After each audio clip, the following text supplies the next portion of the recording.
Nintendo Treehouse live at E3. Ed here. I'm sitting here with fellow Treehouse members, Rich and Ethan. We're going to take a look at Xenoblade Chronicles X. We saw this on Tuesday. Yes. You guys kind of walked us through this, but we wanted to go into this again to be able to show you a little more of the game. We're going to do a little, show you some other areas, but we're also going to do a little more focusing on the battle system. Yeah. Because we wanted to get deeper into that. And they certainly are. Yeah.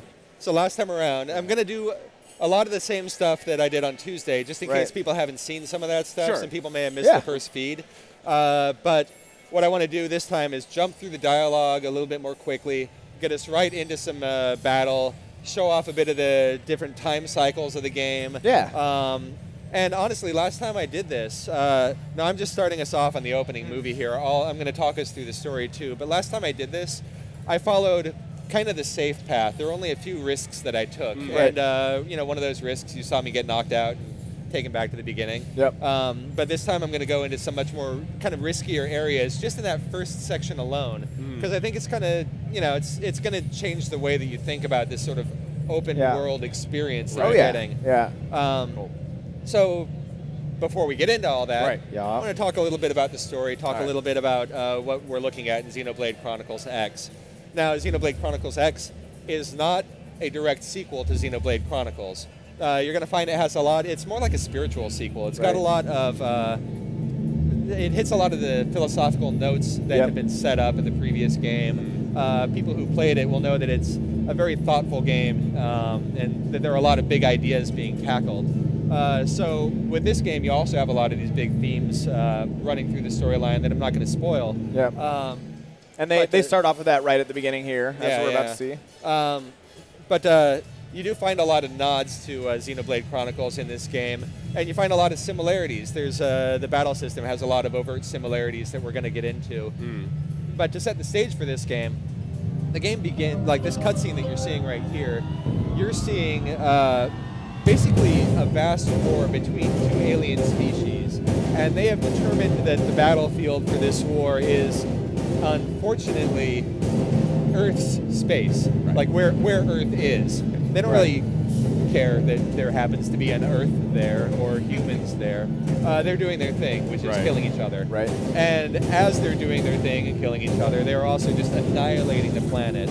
You're seeing that here in this opening battle. You're seeing their two forces just going at it. Yep. Now, Earth needs to defend itself. But, I mean, look at this. Gigantic armies. And people who've been they're totally prepared for space combat. And we're like, all right, yeah, we'll get in there. We can do that. So we do our best. We send our forces into the battle to create. We know that the Earth is pretty much doomed. You're going to see how doomed it is in just a few seconds. Pretty doomed. A lot of doom. Like, you're going to see gigantic like things just impacting and destroying huge swaths of land. Getting some of that right now. Yeah, and we know that we don't have a chance here. Earth is no longer a good place for us to stay. So we launch these ARC ships right here off into space with the last vestiges of humanity, just as many people as we can pack in there. You'll see on the ship there's this disc that houses a gigantic city. The population is put in stasis and launched into space. A lot of us just get pieced on the way out there, just torn to shreds. ARC ships are destroyed. That just is brutal. I hadn't seen that. No, it kind of gets me choked up when you think about what exactly is happening there. It's like, and that's later, Earth. Yeah, that's. I should call my mom. So, all your hug someone you love. Just give her a call later on. Yes. So here's a city inside of the big dome deal. Right. This specific ship is set upon by these aliens who try to take us out. We defend ourselves. We're just trying to get away. I mean, at this point, it's like, come on, leave us alone. Right. They break through our city shields. They get in. They're destroying everything. We crash on this planet. And that's where the game starts. So you're seeing our crash landing here. When we crash, you see all these, you see the city separating. You see escape pods shooting off in different directions. The stasis pods all crash in different locations. That becomes relevant later on. Look at this. you get awakened from your stasis pod. And what we're going to have right here is an opportunity to define what your character looks like. I'm only going to show a little bit of the character customization depth, but there's a surprising amount to it. But that little note there, they were just the subtitle said that the last piece of narration is that it's 2 months after that pod after the crashed, right. And so now I think we made a male character. Yeah, I was going to last go time. Do you want to go female this time? All right. Show off some of the character selections. I dig this hairstyle right here. I like it. Yeah. So I'm going to go with this. And I can get lost in this for quite a while. Yeah, you can there's do eyes. A lot of different options. There was a tone. freckles setting. That's right. There was a freckles setting in there. We're going to do some skin tone. We're going to go down to, help me out here, Ethan. So we got I want to go to eyes. Eyes are, I think you want to back up. There they are. Then one more down. Oh, I'm sorry. Go one more down. That's Thank eyes. you. You bet. So let's see. We've got a couple of different eye options we can go for here. I love the eye options because you can do some really amazingly creepy choices here. Yeah. I'm going to go with these. And then I'm going to just jump in at this point. I've shown a little tiny bit of character customization, but I could get lost in a demo of character customization. There's a lot of good facial tattoos if you want to go the Mike Tyson route. So now I'm going to follow up on my naming convention from the last game, of course, from the last demo. Oh, really? Yeah, why not? I think it's tradition at this point. It is tradition. Yeah. So this is the character who finds us. Her name is Elma. She's waking us up from the stasis pod. This is the awakening sequence here, which I'm going to actually skip through because... So your pod is kind of announcing stuff like pod opening in 10 seconds, kind of like that. Thank you, Ethan. Yeah, you bet. So there's... Really? Yeah. Yeah. If there's anything I like, it's consistency. I'm an editor at heart. So there we go. We're going to go with Ethan. I can see a little bit of myself in this person, you know. There's a little of Ethan in all of us. Sure. So at this moment, you can summarize a bit of what's going on really quickly as I skip through some of these dialogue scenes. Yeah, she's kind of bringing us up to speed slowly, asking us if we can move. Yeah. And so you can choose yes or no. There's actually a fair number of points that you're given to choose a couple different options, make decisions. So she's going to give us some equipment here. She's giving us our initial loadout, and she's also kind of catching us up on all this stuff that you and I were talking about a moment ago. Right. We'll jump through some of these things. Explaining that you're supposed to follow the yellow arrow to your next objective. So right now we're in a pretty enclosed space. It's not as open as it's going to get. It's also nighttime. It's rainy. It's a little dark. Right. But you can see on the mini-map here, you can see an arrow telling me where I ought to go. I am going to go that way after I take a quick zoom around so that you can see the sky. And we're back where we started. I'm going to start running. This game is beautiful. It really is. I mean, you'll see it more in a little bit here, but it does catch you right away. Like it is pretty visually stunning. Now we're going to jump into our first battle. So I want to do like a real overview here. You can talk about a bit of the battle here too. Yeah, you bet. First thing you're going to notice in this opening battle is you've got the arts palette from the previous game, from Xenoblade Chronicles, but there are a number of changes to it this time around. Jump into the battle now as Angry Bug lunges at me. Yep. First of all, I can change instantly now from melee to ranged attacks. Right. So I'm going to attack this guy. Got him targeted here. Melee attacks and ranged attacks, all attacks will build up your TP, these points that you use to build up or to trigger your arts. I only have 2 arts down there right now, my Assault Hammer. And just like in Xenoblade Chronicles for the Wii, your main attack is this auto attack that just goes on, but what I love is that you're able to switch back and forth between melee and ranged now. Now I'm ranged? At will. I think melee builds up that TP faster. So that's the thing. I'm a little farther away. I'm a little safer now. I'm going to try to keep the camera tracked on this guy who's scurrying around me. Whoa, he's getting away from me. Elma's kind of peace out on this one. Oh, there she is. No, she's fine. She's fine. So I step back. I'm using my ranged attack. I'm not earning as many TP. I didn't need it really at this point, so it didn't matter too much. But if I want to earn up TP more quickly, I have to get into the mix, experience a little bit more danger. She liked your moves, by the way. That's good. That's good. I'm glad we're getting along well at this stage in the game. Yeah. I'm gonna just cut her off right there. That's fine. Yeah, she's a bit talky. Move on to the next scene. Now at this point, we're gonna run past a few enemies. I don't think I'm gonna fight them at this stage unless they're gonna fight me first. No, you won't see too many hostile enemies this early on, but I'm gonna crack open some gear here and see what I find. There we go. So one thing that we've learned in playing this early build is that you'll find treasure chests like that or bits of equipment that are just laying about, and the way it was explained to us by members of the development team was that you're inserting a data probe into this device to sort of leach whatever materials or information it might have. You get some experience points for doing that. And if you really look around, you'll find ones that you can't open because there's a level that you have to raise by, expanding sort of your social circles in town and getting more people involved in the town that we'll see up ahead here. But that's kind of another interesting element about making, you're not just finding a treasure box, opening it. There's, some amount of leveling up involved. Yeah. That goes into it. That is cool. A few seconds ago, I stopped to take a look at a sleeping creature. It's nighttime right now when I got taken out of my stasis pod. So that creature was just sitting there slumbering, not really paying attention to me. These guys, you can see these red marks over there, over next to their level ranking and stuff like that. The red marks mean they're hostile, means that if they detect you either by sight or sound, they're going to attack you. This circle around those marks means that if one of them attacks you or you attack one of them, their buddy, if their buddy is within range of detecting you, he's going to jump in too. So these are pack animals, these bugs up here. What do you think? Fight or no fight? Yeah, go for it. All right. They haven't seen me yet, so I'm just going to... Oh, maybe they did see me. So I'm going to take a few shots at them. His buddy hasn't noticed that we're shooting him yet, which is working out in my favor. Now, something like...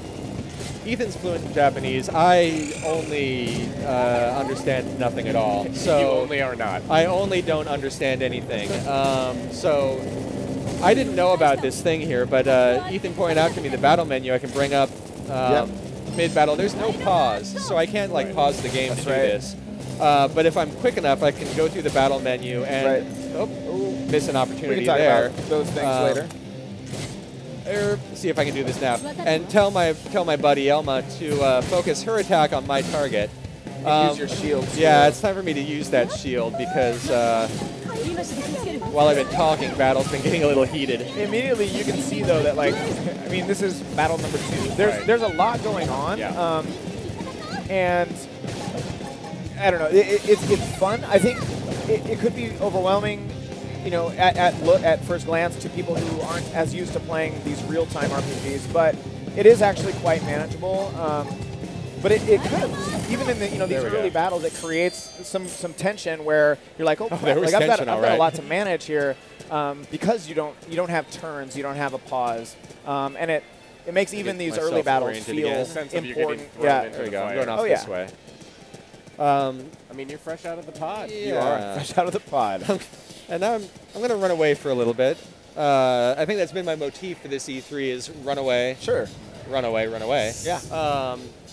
And take us out into this big, expansive vista. This is your first real opportunity to see the scope of this of the world, and even this is just going to represent a fraction of what the final, what your final experience is going to be when you get deeper into the game.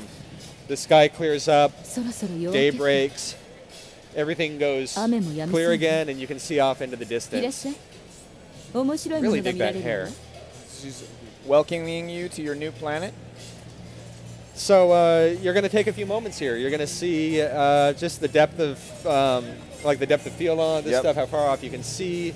You're going to see a lot of gigantic lumbering critters, one of which is going to be rearing its head as soon as this night fog clears up. It's kind of a convenient sun break. Yeah, well timed. Now you can also see for the first time the crashed city that ejected from your ARC ship. Yep. That's our destination for this demo. We'll see if we can make it the time that we have left. I'm going to let this one run a little bit longer because I want you to see, well, this.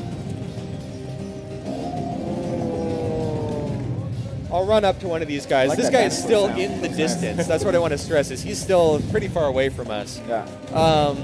When we get up close with him, I just want to. I'm going to go track him down and get like a sense of scale for us because that's what I love about this game right now is this sort of like the majesty of it, like these. On that views. note, Oh yeah, if I could take for it a away. Take it moment. away. So my brother Taylor actually works at Nintendo, and we grew up playing RPGs together, Yeah. and I've got tons of good memories of that. And I remember those moments at the beginning of RPGs, in those 8-bit RPGs, where you would have that sense of like, wow, this world is so huge. And that's what I loved about this, is that the graphics are much further along.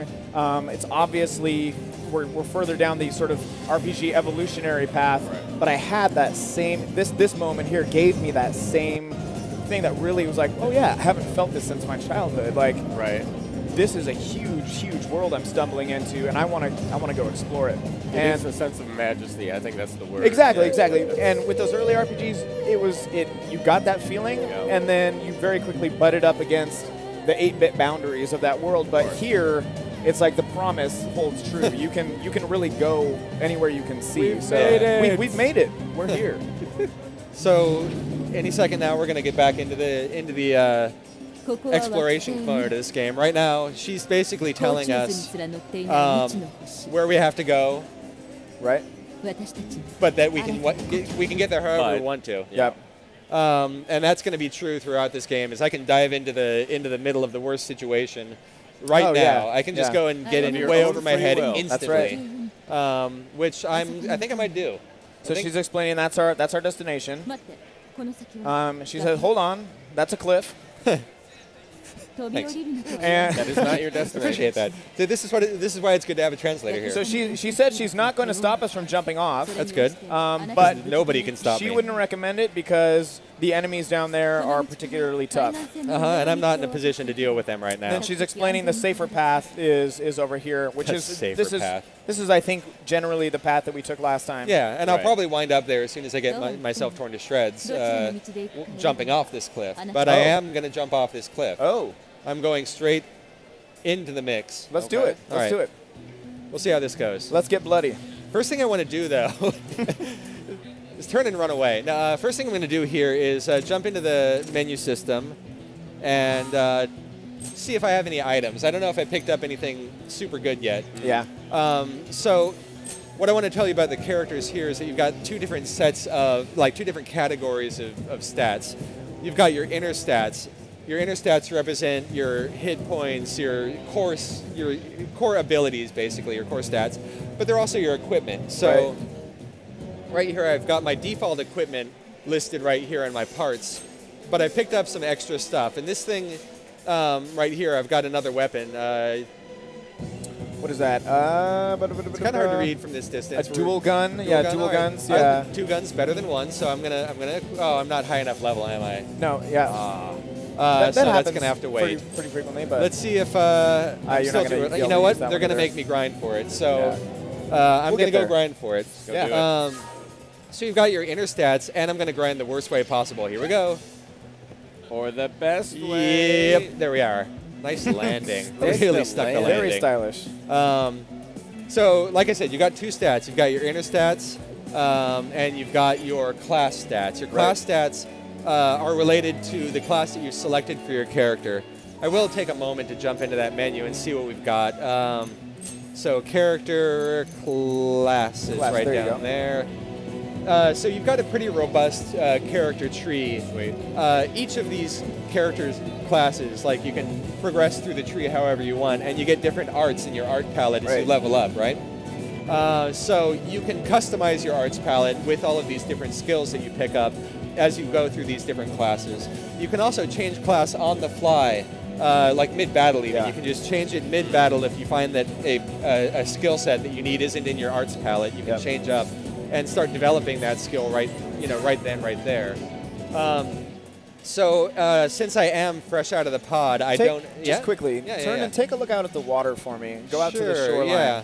So Just take a moment. Just take a moment to I do want to get to battle, but I just want to let people know, like, I'm afraid to get to battle.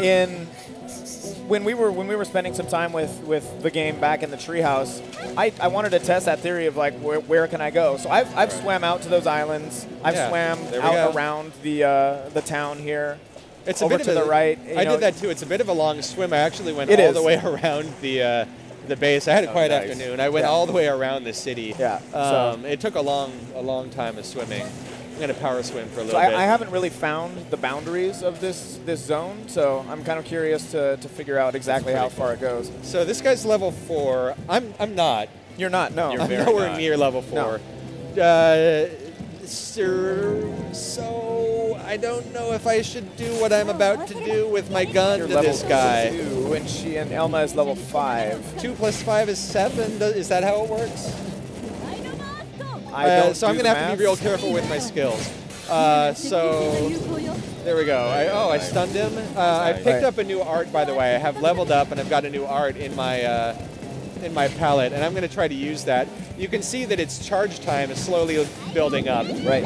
It's charged up now, and the charge time, the charge meter down there is slowly building up again. Yep. I'm going to take a moment to shield myself, too. I'm still keeping my distance and letting Elma do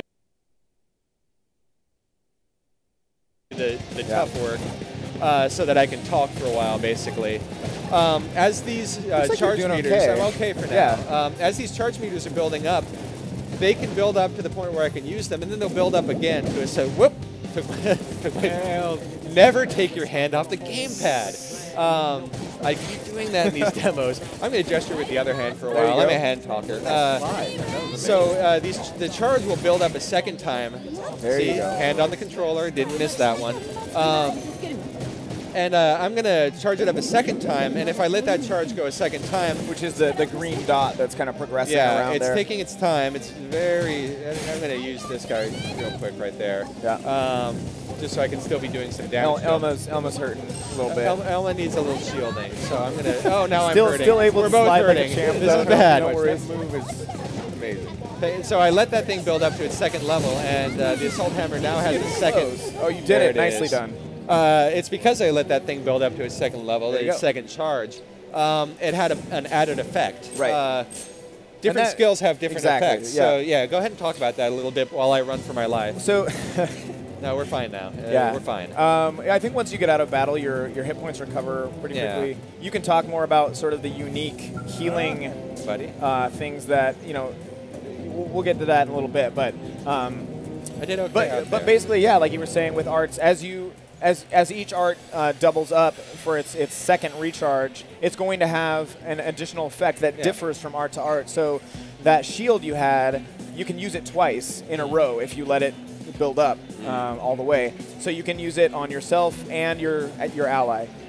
The attack, I think it's called the Fire Burst. Yeah, Fire Burst, that's right. That you were using there, that gets, it adds additional fire damage when it builds up twice in a row. The other thing that's kind of interesting... I'm doing it. Yeah, just go for it, man. Here, the other thing that's interesting is you'll notice, so right now you can see Ed, the 2 on the left are building up. Right. The one on the right is not. So he's doing ranged attacks. Now he's doing melee. Now he's back to range. Okay, go back to melee. So go to ranged again. All right. So you can see those the green circles are progressing. Right. Okay, because those are both ranged base arts. Now if he switches, go ahead and switch back to melee. There we go. Those circles are going to stop moving. Right. So they're not going to continue to build up. You've got other melee arts. Nice huge success there. Thank you. But anyway, so you've got to juggle that. Need ow. for melee or range and which arts you're trying to build up. Yeah. In the heat of battle. There it is. One other thing that we haven't, he's just running circles around me. We haven't talked too much about how I can target different body parts too. That's right. And I can't do it now because he's all dead. But you'll see on the, just to the right of the arts palette, you'll see a couple of words. You'll see like front/middle, side/middle. That tells you where you are in relation to the enemy, front, side, or back for the enemy. And it also tells you what ground you're on in relation to them, like high, middle, low. I forget the exact verbiage because I haven't had too much high ground or low ground. So you have different benefits that come from different kinds of ground. Yeah. And as you get different skills in your arts palette, as you get different abilities, you'll start discovering certain abilities that depend on ground or have added effects on certain ground or certain facing. Right. Before I get too far in there, I do want to see.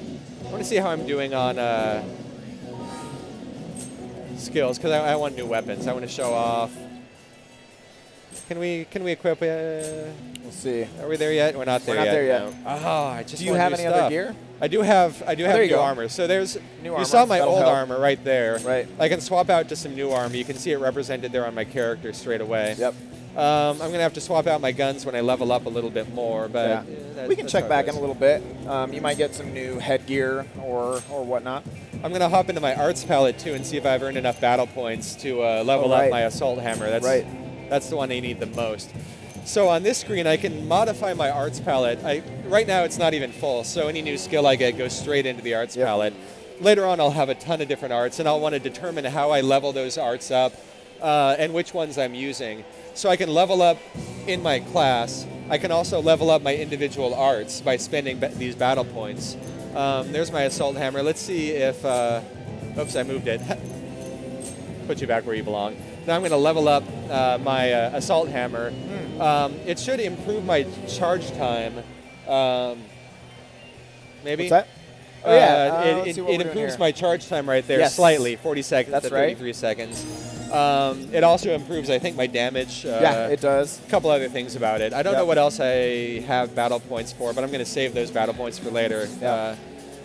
So I just did a little tiny bit of leveling, a little tiny bit of character customization before I go and target this angry guy who doesn't even know I'm coming. I think we called that a rump shot. The rump shot. Yeah, we called that a rump shot last time. So right now I'm targeting. We don't do that. What did you do? We'll talk about it later. Okay, off camera. This is off camera talk. Yeah. I'm going to switch back to my ranged weapon. I'm going to shield myself You got a fire burst that's almost ready to go. Got a fire burst. I'm going to lob his way. Going to get back in there with the melee and try to charge up my points. If I do get knocked down, there it is. If either I or Elma, for that matter, get knocked down, we can bring each other back from our knocked out state at a cost of 1,000 TPs. So, you know, it's good to build up your points, and there's a reason to save them, especially if you're getting into a tough battle. Right. If you see the battle's going south in a hurry, you know, and that you haven't been using your arts, you can hold off and then revive a fallen ally as soon as they go down. So now I'm making some discoveries and finding some new terrain. Oh yeah, grab that. That's going to be something you can explore. Right over here. Oh yeah, right. That. Tell them what I'm digging through. What is that? Oh yeah, some leavings, dino droppings. Dino. We don't have the official term for this right now, but yeah, we're working on our glossaries. Yeah, I think you all get the idea. You definitely dug through. Look at that. Yeah. Whatever I found in there, I earned. I heard that the hard way. Yeah. So we saw these guys earlier. Yes. But not quite so gigantic. I'm just going to keep going up until I'm right next to them, so you can see exactly how big they are. Yeah, you don't even. Hi, Toenail. Yeah. How are you? You're not even as tall as his I'm Toenail. not even as tall as his Toenail. Get some underbelly. Can you look up there? He'll look up there only if you say get some underbelly again. There you go. Nice. There. Get that underbelly. There we go. Nicely done. Little scope. So he's just drinking. Oh, wow. There's his head. He's just drinking. Let's not swim that way. Yeah, you could. Let's go swim the other way. You could attack this guy. Oh yeah, I want to show off what level he is. So where am I? Maybe level 2, level 3. Yeah. He's maybe level 45. Hey, Rich. Yeah. I dare you to attack this guy. Oh, Ethan. Do it. Oh, Ethan. Do it. You know how I am. No. He doesn't. So now He's not drinking anymore. We're gonna. He's not. I think you just took 70,000 damage. So he just stepped right on me. He stepped on both of us. Yeah. So we're right back where we started. Don't do that to me. So that happened. There was a short battle. We knew how it was going to end. But I do like though that you can do that. It doesn't punish you horribly. It punished you. I mean, well, you don't lose a lot of progress, but it does. It allows you. It doesn't gate you away from taking on enemies like that right out the gate. So this does give me a chance to show the setting of the sun maybe off in the distance, how it's behind some hills. You see our twin moons coming out. There's one over there. Actually, we got 3 moons. Where is it? I don't know where the third one is. Maybe did I show that moon already? I don't know. And you can also see a little bit of the day-night cycle. Right. I'm not going to be able to show you too much of the weather cycle, but animals behave differently during different times of day. Animals behave differently in different weather patterns. Whether you see flyers out at night depends a little bit on the. Have I done enough grinding for our boss battle? You're close. I mean, if you get in maybe one more on your way there. Because I'm going to have to head to our boss battle if we're going to do this in any kind of reasonable time. Oh yeah, knocked him down. Yep. Gonna assault. Yeah, that's doing okay. I'm still going to throw a shield up because I don't know how this is going to go. Right. Build up some TP up close. Get run into. Run away a little bit. Get some range while my arts build up. Yeah, because normally I've earned another art by this time, so I think maybe some grinding is called for. Is in order. Okay. Yeah. Let's do that. So, oh, Elma, sorry about that. No, she's doing okay. I love this guy taking no notice. Yeah. I just want no part in this right now. Like that, it's fine. It's fine. I'm eating. Doesn't matter what my buddy's doing. It's more grass for me. Exactly. They're very frugal. They're prudent. They're prudent warriors. So, one thing I was noticing in that battle that we haven't talked about yet is something that the developers are calling soul voice. Right. Yeah. Yeah. And this is something I think is going to become another interesting thing to play around with in the full game. But you'll notice that. These guys too. Yeah, you'll notice. I'll try and call it out when it happens. But yeah. Your partners in battle call things out to you, specific instructions. There's a new one. Asking you to use specific types of arts. There's one. She's asking for melee arts right now. Okay, so I'm gonna switch back to melee then, if that's what she's looking for. And then Ed, you can see there's this soul stage meter. It's a little hard to see there above the arts palette. Right. And as Rich basically does what Elma is asking, that's going to increase. And basically just sort of their battle affinity is going to go up. He's got 1 now. And that's going to just add a number of buffs as they go along. And there's actually this whole sub-menu where you can choose what type of battle conditions are going to cause that sort of soul voice interaction to happen. And then what sort of positive results you'll get from that. So that's going to be one more thing that players who love customization are really going to dive into. I know this is kind of a lot for us to drop on you right now, but you're holding up well. You're holding up well. I think we're hitting the important thing, which is there's a lot to this game. Yeah. And there are a lot of ways to customize your gameplay. Right. And your individual characters and their behaviors based on what it is that you want your characters to be doing, how you want to focus your gameplay. Yep. Now, as soon as I finish this battle, and we're doing okay, I think I am going to take an opportunity to see if I'm able to use the weapons that I found earlier. Right. Boom. And then I'm going to run off to the city. I'm going to try to get there as quickly as I can. So let's see here. We got a new thing I can't use here. Our item drops have been different every time. They have been, and you're finding pretty high-level stuff. Yeah, so this is not going to do that me would any be better. going backwards. Yeah, it's a step That's okay. back. I think you're probably got it as you are. Yeah. We've had some pretty sweet drops in the previous demos, so I'm feeling jealous. One more thing. The old me, the me that was. Okay, what was it? Go ahead. You can never. I can never go back.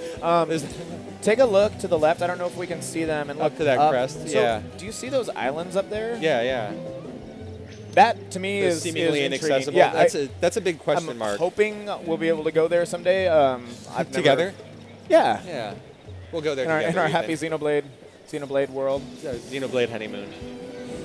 Anyway, but yeah, there's stuff like that, or this crazy land structure just sticking out. Right. That you see and you're like, I want to go to there right now. But I'm still so far away. Oh wow, yeah. Make sure you're running. You can dash with the L stick. I'm gonna speed up my run, and then I'm probably gonna run off a cliff. that'd be terrible now. I think you're good. We're fine. Yeah. Everything's fine. you've probably seen me picking up some of these little glowing things. Yeah. These are just these odd little field items are quest-related objects, so that when you do make it to the hub town, Neo Los Angeles up here, when you make it to the hub town, you'll find people who are asking you to go out on specific quests to get items that they'll craft for you. So these are items that are going to come into play later on. I'm just picking them up now because I have an opportunity to start harvesting things early. Yeah, and that was something in Xenoblade for the Wii as well. I remember playing. There were like a set number of those little glowing items per area, and if you could collect all of them, you would get even better items, better equipment that you could only get that way. So I assume that's the case this time around as well. Oh, here you are. Yeah, made it. You got here quickly. All the way to the West Gate. So it looks. She's West saying Coast. it looks bigger up close. Yeah, I mean, is that just the Earth jutting out from? I don't know. impact? So we haven't Those figured out what spikes? that is. Yeah. I'm really 'Cause it looks like interested. a Those structure. blue spikes, yeah. I'm really interested in being able to read Japanese, or have Ethan sit in my office all day long, telling me exactly what's going on. We can just sit here for the rest of the day and play this, right? Yeah, I think so. I mean, I'm pretty sure. I want to, but I'm pretty sure they're okay with that. Let's just do the rest of Treehouse live around us. are we good? Xenoblade for the rest of the day? Don't mind Rich and Ethan. No, okay. All right, so boss battle. They're just there. Yeah, you're in there now. Now this is where it's going to be really important for me to figure out the battle menu really quickly. Yeah. What I want is for Elma to focus her fire on the same enemy I'm targeting, so that we can take them down one by one instead of like dividing our efforts. Yeah, this across. is the first time they throw you up against 3 enemies at once. So that's going to be that one, second from the top. Okay, so I got that, and let's do some damage. I should shield up real quick because that's if I get eaten right now, I'm gonna be really sad. I've already been eaten once today. I'll be sad. Ow. And let's make it clear, we do not always win this battle. We had been about 50-50. We're about 60-40 wins right now. Yeah. So we're doing a low. Elma, come on now. Elma needs and me. You're What happened Are you out to of me? shield? Yeah, I'm a little low on shield right now, and all of my arts are kind of. No, we're fine. We're running away. We're gonna play this cool. We're gonna step back. All right, we got one down. Yeah. We're gonna move to the next And now one. you'll notice that for doing your soul stages 1 up to 2, you're completing some got a B-button shield Elma challenges here. and your HP is suddenly back up to And I got to full. do a ability. Now Elma is in real trouble, and I need her. So I got. Oh, those are getting fast. Yeah. Well, your soul stage is maxed out, so Yeah. I might need to draw their fire. I think I have battle cry now. Yep. So That'll that make battle them cry focus right on there you. draws their attention to me and away from Elma, who I need. Oh, that snuck right past me. that's okay. Elma needs this more than I do. So I don't think I'm there yet, though. This is No, Elma, no. Let's get you back up. Let's get you back up. Come on. You got Come it. on. Nicely done. There, and we got it. We got a lot of hit points out of that. So felt good. I don't have any way of restoring Elma's hit points. So I Right. really am relying on those timed. Oh, Elma. Yeah. On those timed B attacks. This is a much harder battle than the last Well, time we normally did this guy is not level 4, I don't think. I don't know. I know Maybe he is but- what he is. Yeah. Okay. There we go. Dude, well done. All right.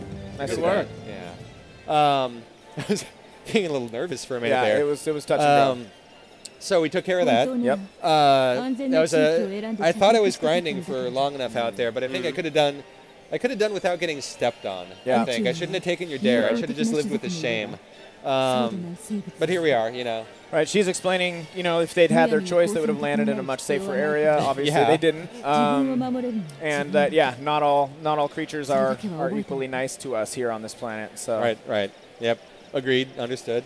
Yeah, but no, as you were saying really quickly, in RPGs it's normally typical for there to be a healer class or for there to be multiple ways for you to heal up your party, and you can't really do that in this game.